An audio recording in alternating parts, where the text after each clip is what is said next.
കേരള സർവകലാശാല MBA ഉത്തരക്കടലാസ് കാണാതായതിൽ രൂക്ഷ വിമർശനവുമായി ലോകായുക്ത.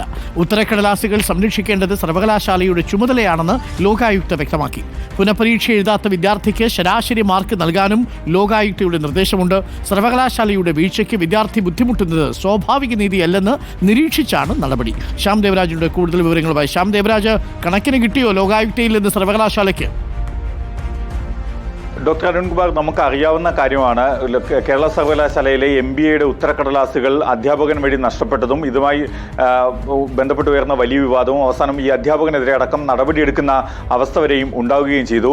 ഇക്കാര്യത്തിലാണ് ലോകായുക്ത കേരള സർവകലാശാലയെ അതിരൂക്ഷമായ ഭാഷയിൽ വിമർശിക്കുന്നത്. ഉത്തരക്കടലാസുകൾ സംരക്ഷിക്കേണ്ടത് സർവകലാശാലയുടെ ബാധ്യതയാണ്, ചുമതലയാണ് എന്നാണ് ലോകായുക്തയുടെ ഡിവിഷൻ ബെഞ്ച് വ്യക്തമാക്കുന്നത്.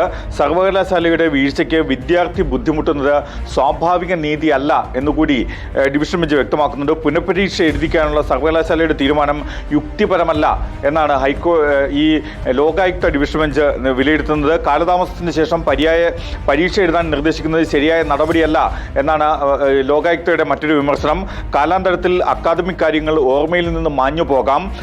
ഈ ഘട്ടത്തിൽ പുനഃപരീക്ഷ എഴുതുന്നത് വിദ്യാർത്ഥിയുടെ മാനസികാവസ്ഥയെ ബാധിക്കും എന്നടക്കമുള്ള വിമർശനങ്ങളും ലോകായുക്ത ഡിവിഷൻ ബെഞ്ച് ഉന്നയിക്കുന്നുണ്ട്. ഇതിൽ പുനഃപരീക്ഷ എഴുതാത്ത വിദ്യാർത്ഥി ലോകായുക്തയിൽ നിന്ന് രൂക്ഷ വിമർശനമാണ് സർവകലാശാലയ്ക്ക് ഏറ്റുവാങ്ങേണ്ടി വന്നത്. MBA ഉത്തരക്കടലാസുകൾ കാണാതായ വിഷയത്തിലായിരുന്നു ലോകായുക്തയുടെ വിമർശനം.